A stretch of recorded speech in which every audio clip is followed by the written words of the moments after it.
ચલો હવે આપણે સ્વાધ્યાય 7.1 નું ચોથું એક્ઝામ્પલ પહોંચ્યા હતા. ચકાસો કે 5 -2 6 અને 4 અને 7 અને -2 એ સમદ્વિબાજુ ત્રિકોણના શિરોબિંદુ છે. ઉદાહરણ તરીકે જોઈએ તો અહીંયા ત્રિકોણ છે, આ A B અને C. સમદ્વિબાજુ ત્રિકોણ હોય તો બે બાજુના માપ કેવા હોય? સરખા હોય. ને ત્રીજી બાજુનું માપ કેવું હોય? અલગ હોય. તો આપણે સૌપ્રથમ શું કરવાનું? AB નું માપ શોધવાનું, પછી BC નું શોધવાનું અને પછી AC નું શોધવાનું. બે બાજુના માપ સરખા આવે તો સમદ્વિબાજુ ત્રિકોણ કહેવાય. B બિંદુ તરીકે 6 અને 4 અને C બિંદુ તરીકે 7 અને -2. સૌપ્રથમ શું શોધવાનું આપણે? AB, પછી BC ને પછી AC શોધવાનું. ચલો તો AB નો સ્ક્વેર અંતરસૂત્રના ઉપયોગથી આપણે માપ શોધવાનું છે. તો અંતરસૂત્ર શું હતું? x1 - x2 નો સ્ક્વેર પ્લસ y1 - y2 નો સ્ક્વેર. x1 તરીકે શું લેવાનું? અહીંયા જુઓ તમે 5 અને x2 એટલે કે 6 એનો સ્ક્વેર, y1 એટલે કે -2 અને પ્લસ y2 એટલે કેટલા આવશે? 4 એનો સ્ક્વેર. 6 માંથી 5 જાય તો -1, કારણ કે 6 મોટા તેની પાસે માઇનસ, તો અહીંયા શું આવશે?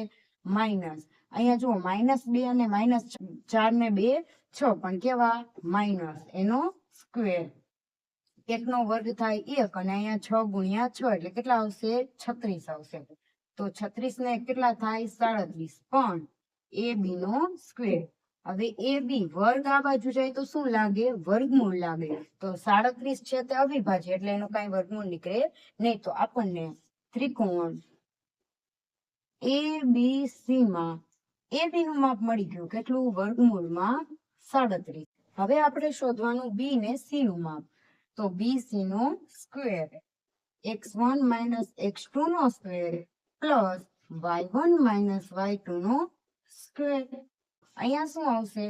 6 -7 નો સ્ક્વેર પ્લસ 4 માઇનસ અહીંયા છગડીયો કામ. ચલો y1 અને y2 એટલે -2 એનો સ્ક્વેર. અહીંયા 7 માંથી 6 જાય, -1 નો સ્ક્વેર. -1 કેટલા માટે? કારણ કે 7 મોટું પદ કહેવાય, તેની પાસે અહીંયા માઇનસ છે, અહીંયા શું આવે? માઇનસ આવે. પ્લસ 4 માઇનસ પ્લસ 2 નો સ્ક્વેર. 1 નો સ્ક્વેર 1, 4 ને 2 6 નો સ્ક્વેર. 1 પ્લસ અહીંયા આવે 36 બરાબર 37. પરંતુ B અને C નો સ્ક્વેર. હવે વર્ગ આ બાજુ જાય તો શું લાગે? વર્ગમૂળ. BC નું માપ પણ આવ્યું. કેટલું આવ્યું? વર્ગમૂળમાં 37. હવે કેનું શોધવાનું આપણે? AC નું.